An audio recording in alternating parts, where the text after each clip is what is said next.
Ja, wir sind dabei auf Ostern hin mit unserer Serie.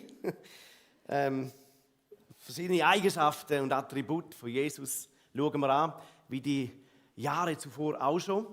Und bevor ich heute nenne, wo wir hergehen, ein kurzes Intro oder Hinführung dorthin, wo der eine oder am anderen vielleicht auch ein bisschen bekannt mag vorkommen aus dem eigenen Leben heraus. Wir haben es gehört, auch am Anfang in den einleitenden Worten.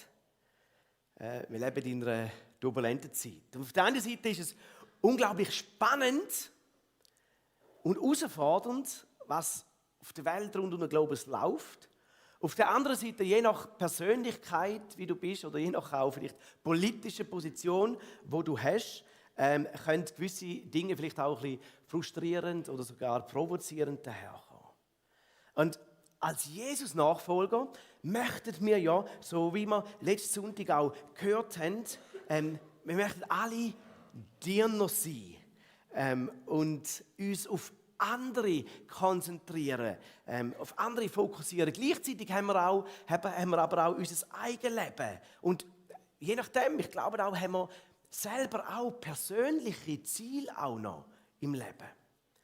Oder manchmal hören wir eine Predigt und das, was gesagt wird, das packt uns so richtig. So im Sinne von, brannte nicht unser Herz. Und das nehmen wir mit in die Woche, aber bereits vielleicht schon am Mittwoch in der Kleingruppe, wenn du gefragt wirst, hey, wo stehst du in dem? Um was ist es jetzt nochmal genau gegangen? Wir geben uns Mühe auf der Arbeitsstelle, dass wir freundlich und geduldig sind mit den Kunden, die wir bedienen. Und dann kommen wir heim und haben aber keine Nerven mehr für diejenigen, die uns eigentlich am nächsten sind und wir lieben. Wir können das fromm ausgedrückt auch ein bisschen Stimmungsschwankungen nennen. Aber mit dem noch nicht genug. Kommt noch dazu, dass, wenn du mal über 40 gewesen bist, da wirst du plötzlich deiner eigenen Sterblichkeit bewusst. Also nicht im Sinn von, das Ende ist nahe, aber der Körper wird älter. Und ich weiß, ich sehe noch gleich aus wie mit 25, aber so ein Beispiel als Jugendpastor, als Praktikant, haben meine Notizen noch Schriftgröße 10 gehabt. Mittlerweile bin ich auf Schriftgröße 13. Und letztes Jahr habe ich sogar am First Abend Schriftgröße 14 gewählt, weil ich das Gefühl habe, es ist dunkel da drin. Und wirklich, früher habe ich meinen Kindern noch gesagt, bevor wir aus dem Haus gegangen sind ihr alle auf dem WC gewesen? Heute ist es umgekehrt. Papa, bist du schon gewesen auf dem Töpfli? Wollen wir losfahren? Psst, halt. Geht euch nichts an. So. Was ich damit sagen wollte, Dinge verändern sich und nicht immer nach Wunsch. In einem Gespräch hat letztens jemand zu mir gesagt, Christoph, ich habe das Gefühl, die Welt drüllt sich immer schneller. Ich bin da etwas Grossem auf der Spur. Unsere Zeit stimmt nicht mehr. Mir geht es oft viel schnell. Okay?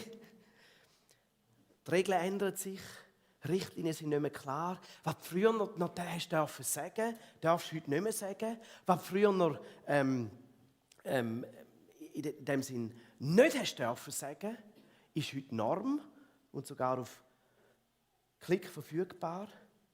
Früher bist du dabei gewesen, in der Schule, mag ich mich noch erinnern, in der Sek, wenn du Levi's Jeans angehabt hast. Levi Jeans haben wir gesagt, aber genau, heute bist du mit dem Trainer dabei. Das Wetter ändert sich und wahrscheinlich hat der Benzinpreis auch sich so verändert, seit ich angefangen habe zu schwätzen. Alles ist schnell und unsicher. Auf was kannst du dich da noch verlassen? Mich hat das sehr an Psalm 102 erinnert. Man weiß nicht genau, wer den Psalm geschrieben hat. Die einen sagen, es war David, andere sagen, es ist ein Prophet, ein alttestamentlicher Prophet gewesen. Wie auch immer, aber klar ist, der Psalm 102 ist in einer Zeit geschrieben worden von massiven Veränderungen und auch persönlichem Druck. Und er tönt am Anfang schon recht oder fast ein bisschen depressiv, einen kurzen Auszug da raus, wenn es heißt: Herr, höre mein Gebet, lass meinen Hilferuf zu dir dringen, denn meine Tage verflüchtigen sich so schnell wie Rauch. In meinen Gliedern brennt es wie Feuer.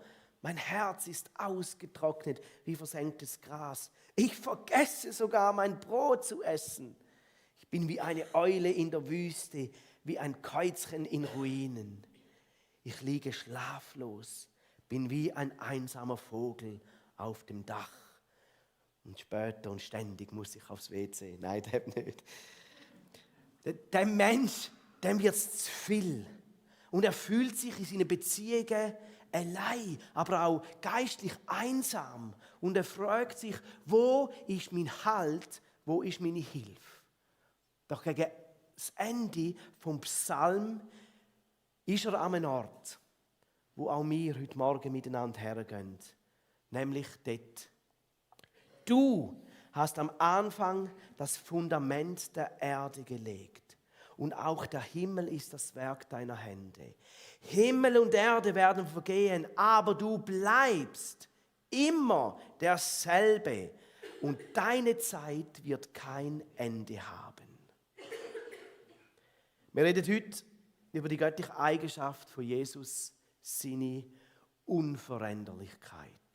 Jesus ist unveränderlich. Wenn alles um uns herum ändert, können wir unseren Glauben und unser Vertrauen in den setzen, wo sich niemals ändert. Und wenn wir heute Morgen einige Bibelstellen anschauen, wie sich die Eigenschaft von Jesus eben auch in unserem Leben und in unserem Alltag soll und kann auswirken. Unser Ausgangsvers aus dem Hebräer 13, Vers 8, wo es heißt: Denn Jesus Christus ist immer derselbe, gestern, heute und in alle Ewigkeit. Das alttestamentliche Pendant zu dem aus Maleachi 3,6. Denn ich, der Herr, verändere mich nicht. Eigentlich nur schon das. Die zwei Vers und unsere begrenzte Verstandeskapazität kommt in Schwingungen, wenn wir darüber nachdenken, was das bedeutet. Das heisst nämlich, es hat nie eine Zeit gegeben, wo Gott nicht war. Und es wird nie eine Zeit geben, wo Gott nicht ist. Er ist schon immer gewesen und wird immer sein. Er ist heilig, vollkommen, allwissend, allgegenwärtig und das schon immer. Das heisst, Gott ist eben nicht zu dem geworden, wo er ist, dann wäre er ja vorher nicht vollkommen gewesen. Und darum, weil er aber vollkommen ist, kann er auch nicht etwas anderes werden, als er ist. Denn ich, der Herr, verändere mich nicht. Unveränderlich. Heute werden wir die Eigenschaft nicht nur mit neutestamentlichen Jesusstellen anschauen, weil im Bewusstsein, dass unser dreieinige Gott, Vater, Sohn und Geist eins sind und auch wenn sie vielleicht ein bisschen unterschiedliche Aufgabenbereiche inne haben, ihr Wesen und ihr Charakter ist eins, respektive gleich. Und die Eigenschaft der Unveränderlichkeit ist gerade auch im Alten Testament sehr ein gewichtiges Thema. Aber die Eigenschaft der Unveränderlichkeit Gottes bringt, wie ich angetönt habe, unser beschränktes Menschenhirn in ein gewisses vermeintliches Dilemma. Und eine Frage, die immer wieder manchmal auftaucht oder auch schon ich selber hatte oder mit Leuten schon darüber geredet habe: Wenn sich Gott nicht verändert, kann er denn seine Meinung ändern? Das ist eine komplexe Frage, die eigentlich dann weitere Fragen aufwirft. Zum Beispiel, warum beten wir überhaupt? Ich möchte am Anfang kurz dorthin gehen. Weil im 4. Mose 23,19 lesen wir, du darfst nicht meinen, Gott sei wie ein Mensch. Er lügt nicht und er ändert niemals seinen Sinn. Denn alles, was er sagt, tut er auch. Hat er je etwas versprochen und nicht wahrgemacht? Fragezeichen. Ist doch eine gute Frage. Weil, da gibt es doch so eine Begebenheit, wo Mose von Gott Anweisungen überkommt, wie das Volk Israel zu seiner Ehre soll leben. Und der Mose ist 40 Tage auf dem Berg und empfängt dort unter anderem die 10 Gebote. Dann, nach 40 Tagen, sagt Gott zu Mose, hey Mo, es ist an der Zeit, zu dem Volk zu gehen. Es sieht nicht gut aus. Sie laufen Vollgas ins Verderben. Sie haben sich eine goldene, gossene Kalbsskulptur gemacht und sind dabei, die anzubeten und sich sehr anzüglich miteinander zu vergnügen. Ich bereite jetzt, sagt Gott, dem Treiben ein Ende. Das Volk hat keine Zukunft mehr. Mose geht auf die Knie und er fleht. Herr, wozu hättest du denn das ganze Volk aus Ägypten befreien aus der Sklaverei? Lass doch ab von deinem Zorn. Denk an deinen Freund, an Abraham, was du zu ihm gesagt hast, was du ihm versprochen hast, dass ein grosses Volk aus ihm wird. Und überhaupt, was sollen denn die Finden denken von Israel über dich? Bist doch barmherzig. Da änderte der Herr seinen Entschluss und ließ das angedrohte Unheil nicht über sein Volk hereinbrechen. Okay. Zwei sich gegenüberstehende Aussagen, die sich irgendwie nicht zu decken scheinen. Und das in der Bibel. Wenn Gott sich nicht ändert und auch nicht seinen Sinn, warum ändert er dann seine Meinung trotzdem? Das sind gute, das sind ernsthafte Fragen, wo je nachdem einem auch ein bisschen ins Grübeln bringen können, gerade dann. Ich weiss nicht, was du jetzt würdest antworten, wenn dich ein kritischer Zeitgenoss auf das ansprechen würde. Machen wir kurz den Exkurs. Grundsätzlich ist es bei allem so, was wir in der Bibel lesen, dass wir immer das in einem grösseren Zusammenhang anschauen sollen. Nicht nur ein Vers. Wer schreibt das? An wer ist das Geschriebene gerichtet? Was ist das Gesamtthema? Was steht vorher und nachher? Und um einen Bibeltext auszulegen, nehmen wir zum einen Text auslegen aus der Bibel, nehmen wir andere Texte aus der Bibel, wo ein ähnliches Thema behandelt. Und so beleuchten wir nicht so klare Stellen mit diesen klaren Stellen, mit den grossen Themen der Bibel. Also dunkle, unklare Stellen beleuchten wir mit hellen, verständlichen Aussagen. In diesem Fall aber haben wir eine recht komplexe theologische Herausforderung. Es gibt nämlich etwa 4 Ansichtsweisen über das. Die erste, die kritisch-liberale Theologie, macht sich relativ einfach und sie sagt, Gottes Pläne sind eben nicht wirklich so fest. Die verändern sich auch ein bisschen. Ich gehe nicht näher darauf ein, weil wenn wir diese Theologie vertreten, dann kommen wir ganz in ein komisches Fahrwasser rein. Da kommen noch ganz andere Probleme dann über. Und dann gibt es zweitens eine recht verbreitende, zu Recht auch eine Ansicht vom sogenannten Anthropopathismus. Komisches Wort, kann ich kaum aussprechen. Das heisst, dass man einem nicht-menschlichen Wesen menschliche Eigenschaften zuschreiben. Vielleicht das Beispiel, die einen kennen den Film Zoomania oder vielleicht den Film Kung Fu Panda. Ein Panda-Bär, der redet und Kung Fu lernt. Jeder weiß, Pandas, sie reden nicht und sie machen keinen Kampfsport.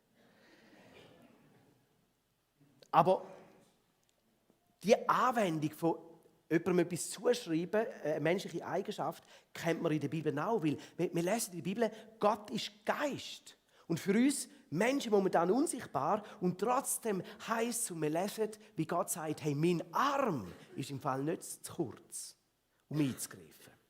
Das hilft uns, Gottes Werk, sein Wesen aus unserer begrenzten menschlichen Sicht zu verstehen. Das ist auch für einen guten Ansatz. Ein weiterer Ansatz ist, wo man sagt, Gott hat im Voraus ja gewusst, was geschehen wird. Gott hat gewusst, dass er gnädig sein wird. Nur der Mose hat es im Voraus nicht gewusst und schreibt die Begebenheit dann aus seinem Blickwinkel, aus seiner Sicht, aus seiner Perspektive nieder. Und die Ansicht, die würden wahrscheinlich auch einige bejahen. Und ich grundsätzlich auch, kann man so sehen, aber es ist nicht ganz durchgedachter Gedanke. Die offensichtlichste ist oftmals auch ein bisschen die einfachste und die treffendste Ansicht. Nämlich, es gibt sogenannte bedingte und bedingungslose Bestimmungen Gottes. Bedingte und bedingungslose Bestimmungen. Was meine ich damit?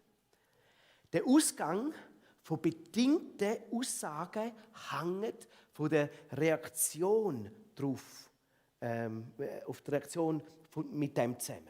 Also ein Beispiel. Die Androhung von der Zerstörung von Ninive. Das Volk hat Buße tun, Ninive wird verschont.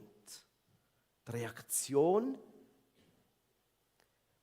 wir lernen oder lesen im Jeremia Kapitel 18, wo Gott selber sagt, wenn sich aber das Volk, gegen das ich geredet habe, von seiner Bosheit bekehrt, so reut mich auch das Unheil, das ich ihm zugedacht habe. Auf die andere Seite geht es aber auch, wenn das Volk, das ich möchte segnen und gute Dinge zugesprochen haben, nicht danach handelt und wandelt, dann kehrt das Ganze wieder. Der Ausgang, das sind in dem Sinn die bedingten Bestimmungen. Der Ausgang von bedingungslosen Bestimmungen hingegen hängt nicht mit den Umständen zusammen. Nämlich Gott hat bestimmt, im Sinne von es werde und es wurde. In diesen Stellen, wo der Mose um Gnade bittet, ändert sich Gottes Charakter nicht. Er liebt es, barmherzig zu sein. Und Gott ist völlig konsequent. Wenn jemand bereut, vergibt Gott Konsequenz. Wenn jemand sich weigert zu bereuen, richtet Gott konsequent. Gott will barmherzig sein. Gott will Gnade zeigen, weil er barmherzig und gnädig ist. Und das ändert sich nicht. Es ist da keine Änderung von Bedingungen, sondern es ist Gottes Reaktion auf ein aufrichtiges Herz. Das geht auch in die zweite Frage rein. Warum beten wir denn, wenn alles vorgegeben ist? Im Gebet geht es eben nicht nur darum, um das zu bekommen, was wir wollen und dass Gott unseren Willen tut. Im Gebet, die Beziehung und Austausch mit Gott sein heisst, seinen Willen zu kennen und zu tun. Gott möchte, dass wir Menschen wissen, dass wir ihn brauchen. Ich habe es grundsätzlich gern, wenn meine Kinder mich brauchen, weil ich sie gern habe. Und ich liebe es, wenn sie mich um etwas bitten und ich für sie sorgen kann. Im Gebet erkennen wir, dass es nicht wir sind, die alles unter Kontrolle haben, sondern Gebet zieht uns näher an den Herrn, der alles unter Kontrolle hat. Wir dienen einem Gott, der sich nicht verändert. Jesus ist unveränderlich. Denn Jesus Christus ist immer derselbe, gestern, heute und in alle Ewigkeit. Aber was heißt jetzt das für uns, für unsere alltäglichen Herausforderungen? Berufsleben, Familie, finanzielle Dinge, körperliche Anliegen, in einer Welt, die sich ständig verändert. Was tun wir, wenn wir uns eben nicht an etwas festhalten können, das bleibt? Wir schauen uns 3 essentielle Eigenschaften von dieser Unveränderlichkeit an, wo wir jeden Moment im Tag immer wieder uns in Erinnerung rufen können. Daran kann ich mich halten, wenn sich rundum alles ändert. Das erste von diesen Dingen, wenn wir über Unveränderlichkeit von Jesus reden, Gottes Wort, das lebendig, wirksam, kraftvoll ist, schärfer als ein zweischneidiges Schwert. Das Wort Gottes, das ausgeht und eben nicht leer zurückkommt, sondern ausführt zu dem, was gesendet worden ist. Gottes Wort ändert sich nicht. Das Gras verdorrt, die Blume verwelkt, das Wort unseres Gottes aber besteht für immer. Und Jesus selber hat gesagt, Himmel und Erde werden vergehen, aber meine Worte werden nicht vergehen. Gottes Wort, das Plädoyer, es ist beständig, es ist dauerhaft, es ist wahr, es ist unwiderruflich, es ist unzerstörbar, es ist lebendig und kraftvoll, es verändert Menschenleben, es gibt Hoffnung. Gottes Wort ist nicht einfach nur das Buch vom Jahr oder das Buch vom Jahrhundert. Gottes Wort ist das Buch von allen Zeitaltern. Ich habe letzte Woche an unserem Next Step Kurs das kurz erwähnt. Wenn ein Glasseverkäufer nur eine einzige Glassesorte könnte verkaufen, was müsste die Sorte sein? Die einen wissen es. Vanille. Vanille verkauft sich doppelt so viel wie die zweitbeliebteste Glassesorte Schoki. Und in diesem Verhältnis ist es auch mit der Bibel in der Gemeinde. Wenn die Gemeinde nur eine einzige Sache dürfte machen, wäre es, den Menschen zu helfen, die Bibel zu lesen und zu verstehen. Das ist das. Gottes Wort ändert sich nicht. Das zweite Unveränderliche, an dem wir uns festhalten dürfen, ist Gottes Charakter. Und Gottes Wesen ändert sich nicht. Haben wir uns überlegt, Gott hat nicht wie wir zuerst etwas lernen müssen, zum Weise sein. Denn er ist die Weisheit. Gott hat nicht zuerst Liebe bekommen, um nachher Liebe geben können, weil er ist Liebe. Gott hat nicht selber zuerst Gnade erfahren, um dann gnädig zu sein. Denn der Herr ist gnädig und gerecht. Unser Gott ist barmherzig. Psalm 116. Und so schreibt der Apostel Paulus eine ganze Abhandlung darüber, Römer 8. Was kann uns da noch von Christus und seiner Liebe trennen? Not oder Angst oder Verfolgung oder Hunger oder Entbehrungen oder Lebensgefahr oder Tod?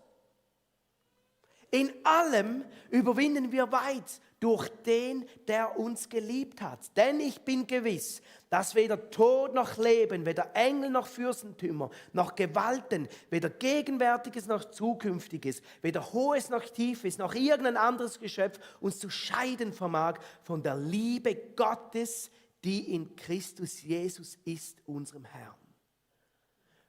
Gott ist immer gut. Er kann nicht gut sein. Er ist heilig, gerecht, liebend.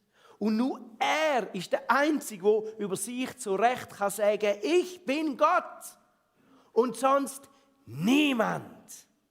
Ich bin Gott und niemand ist wie ich. Und wenn du dir Sorgen vielleicht um jemanden machst und nicht mehr weisst, wie komme ich an sie her? Wie kann ich ihm helfen? Wenn dich deine finanzielle Situation beunruhigt, wenn dich soziale Umfeld, wo deine Kinder aufwachsen, verunsichert. Alles ist im Wandel. Gottes Wort ändert sich nicht, Gottes Charakter ändert sich nicht und Gottes Versprechen, seine Verheißungen verändern sich nicht. Nicht, dass du jetzt mit Handheben musst antworten, aber für dich selber die Frage. Wie viel Mal hat schon mal jemand ein Versprechen gegenüber dir nicht eingehalten? Mögen es kleine Versprechen sein im Sinne von, hey, danke vielmals, dass du mir da geholfen hast. Du hast im Fall mal etwas Gutes bei mir. Die Jahre gehen dahin. Das Gute habe ich nie gesehen. Aber auch grössere Versprechen. Wie in guten, so in schlechten Zeiten. Wir Menschen, wir sind keine guten Versprechenshalter. Menschen enttäuschen. Nicht so Jesus. Er ist immer treu. Haben ihr schon mal als Geschenk einen Gutschein bekommen? So eine Geschenk-Gutschein-Karte von Migros, Manor, App Store, Blumenladen, Drogerie, Käsehäusli. Gutschein. Finde ich grundsätzlich eine gute Idee. Ich habe nämlich gerade auf meinem Pult noch 2 Gutscheine gefunden, die ich vorbereitet habe. Der eine ist 10% Betty Bassi, 10 Franken Jumbo, noch bis Ende Monat gültig. He? Also wenn es jemand einlösen will, ich vergesse es immer. Ich habe im Internet etwas gelesen. Und ich weiss, alles, was man im Internet liest, ist wahr. Er hat schon gern der Wilhelm Tell gesagt, alles, was ihr im Internet lest, liebe Eigenei. Also, ich habe einen Artikel über Gutschein gelesen. Der Artikel hat gesagt, dass rund 15 Milliarden Franken auf irgendwelche Gutschein-Vouchers liegen, die nicht eingelöst werden. Vielleicht denkst du jetzt gerade, oh stimmt, da kann noch ein Gutschein von einem Cremeschnitt im Coop-Restaurant. Kann ich ab morgen einlösen.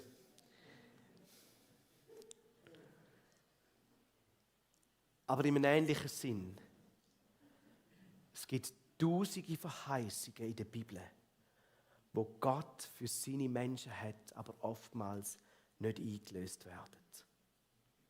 Ob schon wir eigentlich wissen oder wissen sollten, denn so viele Verheißungen Gottes es gibt, in ihm ist das Ja und auch das Amen, wenn wir Gott durch Christus ehren. Wenn du in Jesus Christus bist, gehörst du zu denen, wo seine Verheißungen gelten. So wie wir irdischen Eltern unseren Kindern gern gute Dinge geben, wie viel mehr gibt unser Vater im Himmel denen gute Dinge, die er liebt und zu seinen Kindern zählt. In diesen Sachen geht es nicht einfach nur um ein besseres Leben und nicht zwingend einfach nur um materielle Segnungen. Oft betrifft es eben Dinge, die weitaus besser sind. Es geht um innere Segen, geistliche Segen, Beziehungssegen, Segen für deinen Dienst, wie Gott dich braucht. So viele Verheißungen sind durch Jesus Ja und Amen. So viele haben wir überlegt, wo soll ich anfangen? Irgendwo. Und ich möchte wirklich am Schluss einfach ein paar Verheißungen und Segnungen von unserem Jesus, von unserem Gott, euch einfach noch zusprechen und möglich, dass bei der einen oder beim anderen, dass es so einen Moment gibt, wo auch Gott ins Herz redet und gewisse Sachen auch festmacht. Gott verspricht, der Herr verspricht, wenn du auf ihn hoffst, wirst du neue Kraft bekommen. Er sagt, wenn auch böse Pläne gegen dich geschmiedet worden sind, sie werden keinen Erfolg haben. Er sagt zu dir, auch wenn du dich im finsteren Tal befindest, dass du kein Unheil fürchten musst, denn er ist bei dir. Sein Stecken und sein Stab schützen dich, er leitet und tröstet dich. Er verspricht, dass seine Barmherzigkeit jeden Morgen neu ist, auch wenn in der Nacht noch Tränen da sind. Die Freude soll am Morgen zurückkommen. Er sagt, wenn dein Feind dich auf einer Ebene versuchen möchte, er gibt dir einen Ausweg. Wenn du untreu bist, er verspricht dir, trotzdem dir treu und gerecht sein und er reinigt dich von aller Ungerechtigkeit. Er sagt, in Jesus bist du mehr als einfach nur ein Bezwinger. In Jesus bist du ein Überwinder, weil durch den Heiligen Geist die gleiche Kraft in dir lebt, wo Jesus vom Tod ins Leben zurückgebracht hat. Jesus sagt, wenn du alle deine Sorgen auf ihn wirfst, dann wird er sich darum kümmern und sich um dich sorgen. Er verheißt jedem, wenn du in Jesus Christus bist, dann ist das alte Leben hinter dir und etwas Neues ist entstanden. Dein Name ist im Buch vom Leben niedergeschrieben.